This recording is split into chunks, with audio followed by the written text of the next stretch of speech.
The doorbell rings. For a split second, your stomach drops. You glance around at the couch cushions, the coffee table, the kitchen counter. Suddenly, everything feels wrong. Even though you agreed to this. Even though you like the person standing outside. Something in you wants to disappear. If having guests over fills you with a quiet sense of dread, you're not broken. You're not being antisocial. You're responding to something real. For some people, home isn't just a place to live. It's where they recover. And when someone else steps inside, the entire space changes function. It stops being a refuge and starts feeling like a stage. This is general psychology for self-understanding, not a diagnosis. But it's worth exploring what actually happens inside when the idea of hosting makes your chest tighten. At the core, it often comes down to this. Home is the one place where many people don't have to perform. You can sit in silence. Wear whatever you want. Eat standing up.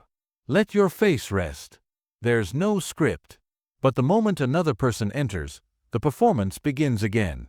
You're back on. You're being seen. And for people who spend most of their energy managing how they come across in the world, that can feel like an invasion, even when the guest is kind. It's not really about the person. It's about what their presence activates. Some people experience their home as an extension of their inner world. It holds their rhythms, their messes, their private logic. When someone else is there, that boundary dissolves.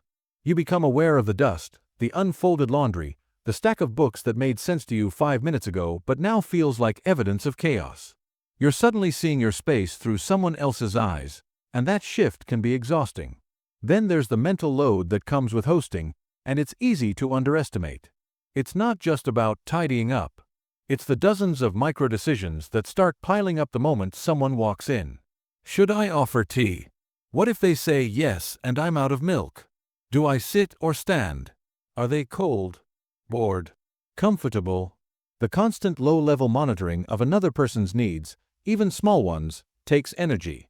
And for people who are already sensitive to social cues, it can feel like running an internal program in the background that never stops. There's also the sensory shift. A quiet space becomes noisier. Someone else's voice, their movement, their smell, even the way they sit, all of it changes the environment. For people who are easily overstimulated, this isn't trivial. It's not about being picky. It's about nervous system load. The home that was predictable and controlled suddenly has variables. And when you're someone who finds comfort in consistency, that unpredictability itself can feel draining. One of the more invisible sources of dread is not knowing when it will end. You might enjoy the first 20 minutes. But somewhere in the back of your mind is a timer you can't see. You don't know if this visit will last an hour or 4. You can't plan your energy. You can't mentally prepare for the recovery you'll need afterward.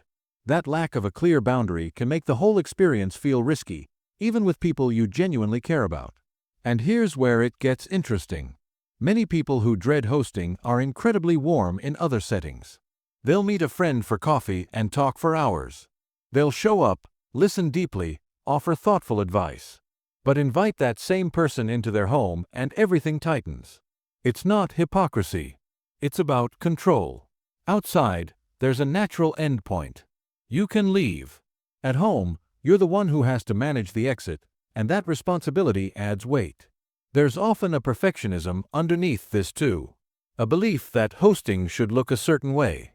That the house should be clean, the snacks should be ready, you should be relaxed and welcoming and effortless. And when you know you can't meet that standard, or don't want to, it's easier to just avoid the whole thing. But the truth is, most people don't need a perfect experience. They just want to feel welcome. The gap between what you think you need to provide and what's actually enough is often much wider than it seems. Now, all of this can be completely healthy. Protecting your space, knowing your limits, choosing how and when you connect, that's not avoidance. That's boundaries. The difference shows up in how your life feels over time. If you're still connecting with people in ways that work for you, if you're not isolating out of guilt or fear, if you can say no without spiraling, then you're probably fine. But if the dread starts shrinking your world, if you're turning down all invitations because you're afraid you'll have to return them, if the idea of someone stopping by unannounced fills you with panic that lingers for days, it might be worth asking whether the boundary has become a wall. So what can you do if you want to stay connected without constantly feeling invaded? Start small. You can set a time limit before someone even arrives. Say the visit works until a certain hour. That gives you a finish line. You can also suggest meeting elsewhere more often. A walk. A park. Somewhere neutral. There's no rule that says connection has to happen in your living room. If you do host, let it be simple. Order food instead of cooking. Leave the place tidy enough, not magazine ready. Let people see you as you are. Most of the time, they won't notice what you're worried about. And if they do, it says more about them than you. Keep a small kit ready if hosting feels easier with a plan. Tea, a few snacks, something you don't have to think about. It removes one layer of decision-making. You can also practice a kind, clear exit line. Something like, "I've loved this, and I'm starting to fade. Let's pick this up soon." Most people will respect that. Afterward, give yourself a reset. Silence. A walk. Whatever helps you come back to yourself. Don't skip that part. And be selective. You don't owe your space to everyone. Invite people who respect your energy, who don't need you to perform. Your home is yours.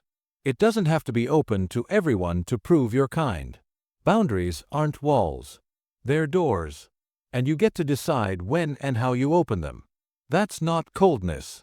That's clarity. And there's nothing wrong with protecting the one place where you get to just be.